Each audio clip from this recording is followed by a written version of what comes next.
예, 이번에는 지난번 이순신 제독 이야기를 할 때 나왔던 승리를 지속하라, 익절은 느리게 음, 라는 이야기 할 때 익절과 손절을, 익절을 어떤 때 느리게 하냐, 또 손절은 해야 되는 거냐, 그런 이야기가 음. 당시에 나와서 좀 복잡하다, 생각보다 복잡한 이야기가 된다 해서 다른 영상을 찍기로 해서 오늘 찍겠습니다. 그러게요.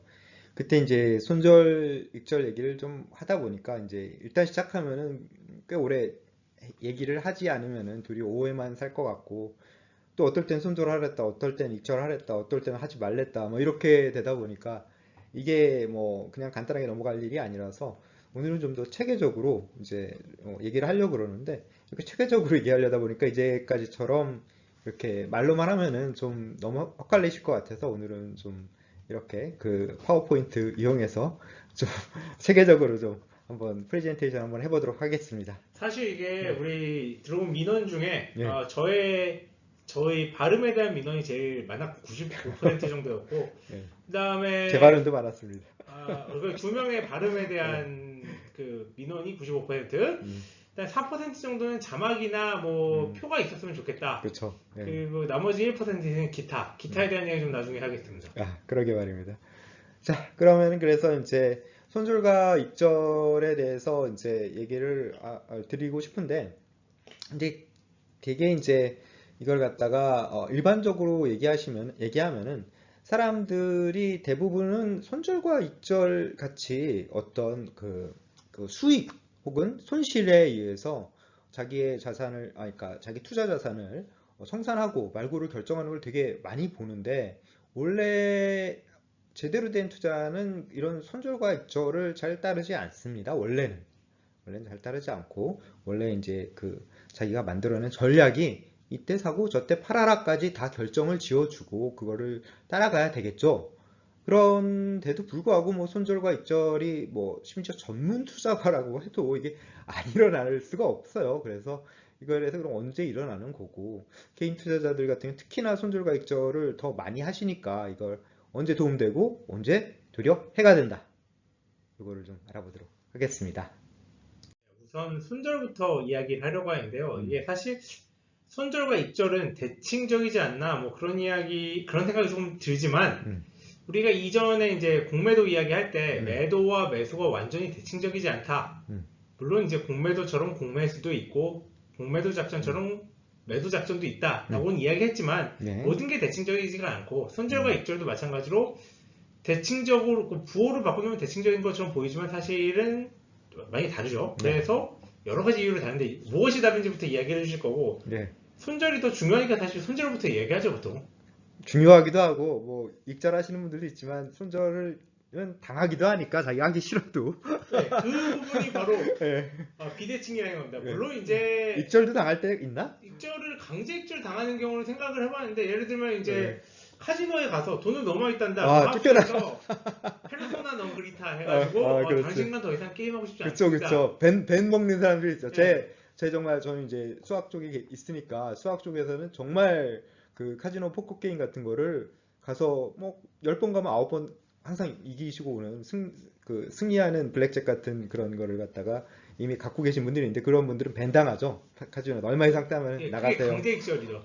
그래서 그렇지만 이제 예. 주식 시장에서는 대부분의 경우 강제 익절보다는 강제 손절이 훨씬 더 많이 일어나니까 음.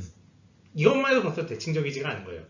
그러니까 한번 그거에 대해서부터 먼저 얘기해 봅시다. 이제 첫 번째로 유형적으로 손절은 강제적으로 일어나는 손절이 있고 우리가 수익을 조금이라도 더 늘리기 위해서 하는 수익을 극대화하기 위한 손절이 있을 수 있겠죠. 그래서 손절이라는 게 로스 컷, 다시 말해 로스, 손실이 발생했을 때 이걸 갖다가 더 이상 못하겠어. 다 청산. 혹은 뭐 다는 아니더라도 뭐 전체 100만 원을 넣었으면 50만 원만 아니고 50만 원 청산. 뭐 이렇게 할 수가 있습니다. 이렇게 할 수 있는데 일단 강제적 손절은 어떨 때 일어나는지 대충 이게 다는 아니겠지만 몇 가지 예반 들어보면은 대표적인 게 손실이 계속 누적이 되면은 자기 이제 그 계좌에 보증금이 미달되게 돼요. 증권 회사라든지 뭐 다른 뭐 그러니까 보통 마진콜이라고 부르죠. 마진콜. 예. 예. 우리나라 말도 뭐 있겠지. 뭐 마진콜에 해당하는 뭐 게 미수 쳤다가 아, 증거금 부족, 뭐 증거금 그런 표현 부족. 쓰죠. 예, 미수 증거금 부족. 친다라는 표현을 음, 음, 쓰는데, 음, 미수가 아니 거래여도 음. 다른 것도 있죠. 뭐 선물 거래. 네, 그쵸. 네. 그래서 뭐 꼭 주식 아니라도 이런 보증금이 미달될 경우에 장제적으로 그냥 자동으로 자기가 하지 않더라도 그 증권사나 혹은 뭐 어떤 거래소나 뭐 이런 데서 은행이나 이런 데서 자동으로 이걸 갖다 자기가 청산을 시키는데 이런 경우는 거의 뭐 이거가 유리하게 작용하는 경우는 거의 없다. 그냥 생각해도 될 정도로 항상 손실을 입게 됩니다. 그러므로 이런 상황이 일어나는 걸 무조건 막아야죠. 일어나는 이유는 여러 가지가 있는데 대부분 이런 일이 이제 그 일어날 때는 어떤 때 일어나겠어요. 나 혼자만 이럴 때 일어나는 경우는 그렇게 많지 않아. 다른 사람들은 다 잘하고 다 정상적으로 조금밖에 안 움직이는데 나만 갑자기 그 증거금이 미달할 정도로 한꺼번에 팍 잃어버리는 그런 상황은 보통 안 일어나고 뭐 일어날 수 있겠지만 대부분의 경우는 어떤 경우냐 하면은 그냥 옆에 사람들이고 뭐 그냥 다 한꺼번에 와장창 잃는 거예요. 그 중에서 나는 증거금이 너무 부족해서 내 거가 이제 뭐 청산당할 수도 있겠죠. 그래서 청산 당하지만 옆에 사람도 뭐 안 당했다 하더라도 그 옆에 사람 당할 수 있지. 옆에 사람 당할 수 있지. 한꺼번에 많은 금액이 동시에 청산이 들어가요. 그러니까 다 팔자가 되는 거지. 다 혹은 뭐 매도 물량은 다 사자가 되거나 다 팔자가 되면 어떻게 되겠습니까 이게. 시장에 그 팔자는 물량이 다 쏟아져 나오니까 원래 한 100원짜리가 50원까지 떨어질 게 40원, 30원, 20원 나는 10원에 팔게 되는 거예요. 그러니까 50원 쳤다가 다시 100원에 올라갈 것도 그냥 거기에서 50원 정도에 팔 수도 없고 10원에 팔고 결국 우리 다 팔고 나면 어떻게 되겠어요 이게. 사실 50원은 휙 올라가는 이런 상황이 돼버리니까 그게 바로 이게 네. 주식보다는 얼마 전에 있었던 일드 파밍, 일드 크립토 파밍. 토큰의 일드 파밍에서 일어났죠. 그래서 예, 말하자면 이제 이것도 또 따로 영상을 찍어야 될 수준이긴 하지만 일드 그렇죠. 파밍에서는 예, 뭔가 이제 어떤 크립토 디지털 자산을 가져다가 음, 예치를 하고 그 예치한 걸 담보로 음, 또 크립토 자산을 빌려서 또 예치를 하고 막 그런 식인데 예, 크립토 토큰 혹은 뭐 코인의 가격이 급락하다 보니까 이게 강제 청산이 일어나서 더 급락하고 또 강제 청산이 일어나고 그랬던 일이 이제 지난 2022년 5월에 음, 루나 사태 전후에서 이후에도 몇 번 벌어졌죠. 예, 그렇죠. 그래서 이런 식의 이제 강제청산 당하게 되면은 강제청산 자체도 이제 뭐 별로 유리할 게 없죠. 유리할 게 없지만 그 상황 자체가 나한테 매우 불리하게 내가 무조건 이럴 상황에서만 이 강제청산이 일어날 때 되게 많다.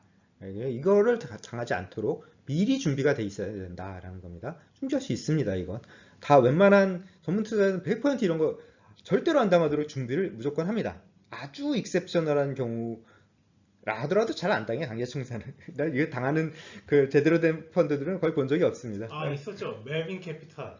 제대로 된 펀드가 아니라는 얘기예요, 그러니까. 거기가 그 시타델의 그 예, 서브시디어리였죠. 예, 이게 다른 영상을 보시면 알 수 있는데 이 얘기는 게임스탑 사태 음, 공매도 관련해서 찍은 영상이 나옵니다. 예, 그러니까요.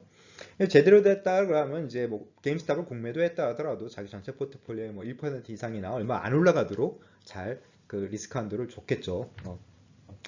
그래서 게임스탑 얘기가 나왔으니까 쇼트 스퀴즈 얘기가 여기서 빠질 수가 없는데 강력한 선수 쇼트 스퀴즈에서 굉장히 많이 일어납니다. 아까 말한 그 보증금 미달 사태가 쇼트 스퀴즈 사태가 되면은 매도하셨던 분들이 상당히 이거는 뭐 급격하게 뭐 전에도 얘기했지만 100만 원짜리 내가 100만 원짜리 주식을 샀다 하더라도 뭐 떨어져 봐야 0원이 되는 거지. 마이너스 100만 원, 마이너스 200만 원 이렇게 떨어지진 않을 텐데 공매도를 하게 되면은 100만 원을 공매도해 놓으면은 이게 100만 원 공매도한 거가 손실이 100만 원, 200만 원, 300만 원, 500만 원, 1000만 원, 1억 원 뭐 끝이 없이 올라갑니다. 손실이.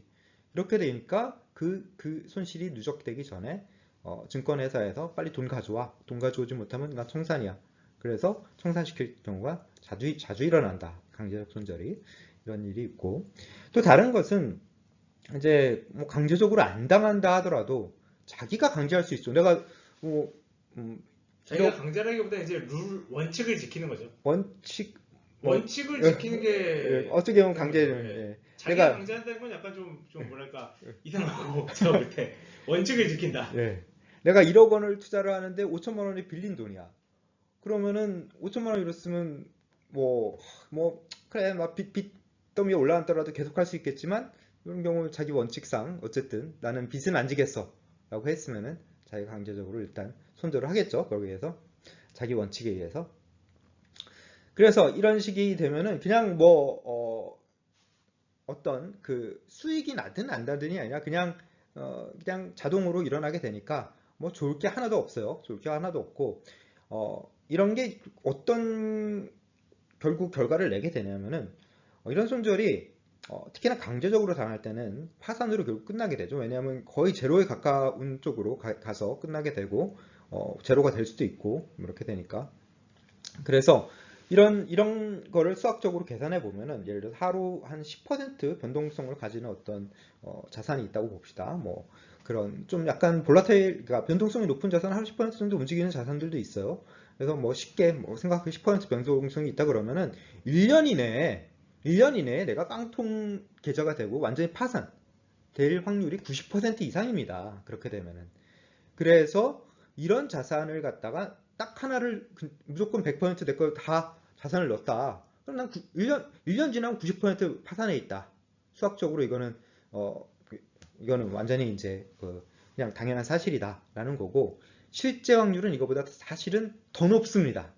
90% 이상인데 제가 그냥 90% 이상이라고만 얘기를 한 거예요. 왜냐하면 여기서 그냥 정부 분포로 따른다고 하는 건데 대부분 손실이 일어나면 계속 일어나기 때문에 안 일어날 때는 그냥 뭐 정확히 노이지하게 말하면 이제 정규 분포라기보다 음, 잃는 날이 계속 연달아 올 가능성이 높다. 높은 보통 거죠. 이제 정규 분포라고 말씀하신 거는 잃는 날 다음에도 따는 날과 잃는 날이 올 음. 확률이 반반이다. 이거는 반반이다. 뭐 뭐 약간 알 수 없다. 평소의 확률을 따른다라는 그렇죠. 건데 이거는 한 번 잃으면 계속 잃을 가능성이 계속 잃고 높다라는 걸 한번 크게 감안하면 움직이면 계속 크게 움직이고 예. 이렇기 때문에 확률이 더 높지만 지금 여기서 얘기한 건 그냥 정기 분포 정도 따른다고 했을 때도 90% 이상이다 라는 거니까 실제로는 확률이 파산할 확률이 훨씬 더 높아진다 라는 얘기를 한번 드리고 그러니까 이 변동성이 10% 90% 이상 확률 95% 이상 이렇게 되면은 5% 되면 얼마야 뭐 이렇게 생각해서 자기가 미리 어떤 굉장히 변동성이 심한 자산을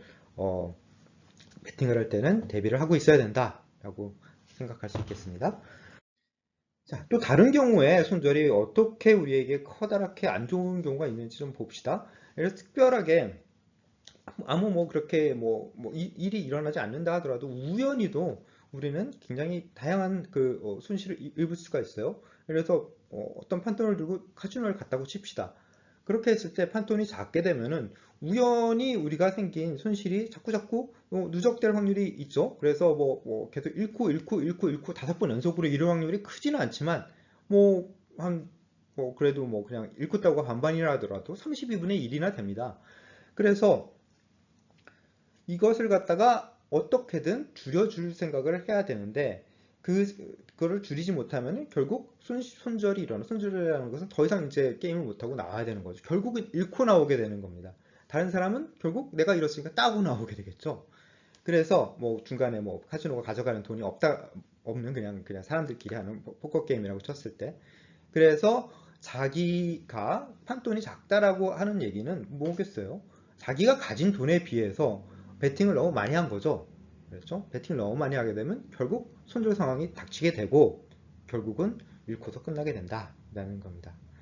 이렇게 되면은 이 손절을 어떻게 해서 어떻게 해도 이걸 갖다가 이제 완전히 이제 손실만 보는 손절을 어떻게 막을 수 있을까? 물론 일단 판돈이 크다면은 음, 뭐 중간에 경기를 떠나지 않고 계속 할 수 있어서 그렇죠. 실력대로 돈을 벌겠죠. 네, 근데 그건 이제 사실 뭐랄까 이게 음, 제대로 된 답이 아니고 그렇죠. 판돈이 충분하면 우리 영상을 안 보겠죠.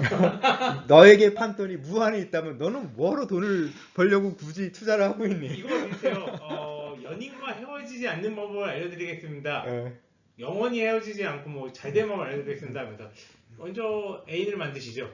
라고 하는 그런 거랑 비슷한 거죠. 그러니까요. 그러면 이제 판돈이 많지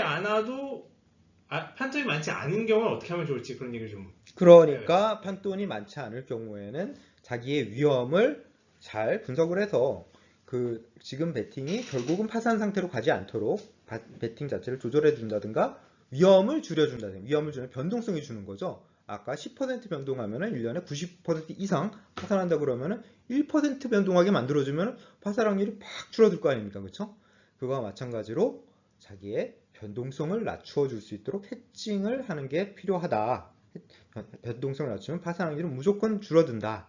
이거는 그냥 수학적으로 그냥 아주 많은 연구가 이미 한 오랫동안 되었던 그런 거의 뭐 금융공학의 기본 중에 기본입니다. 그래서 해지를 반드시 해야 된다.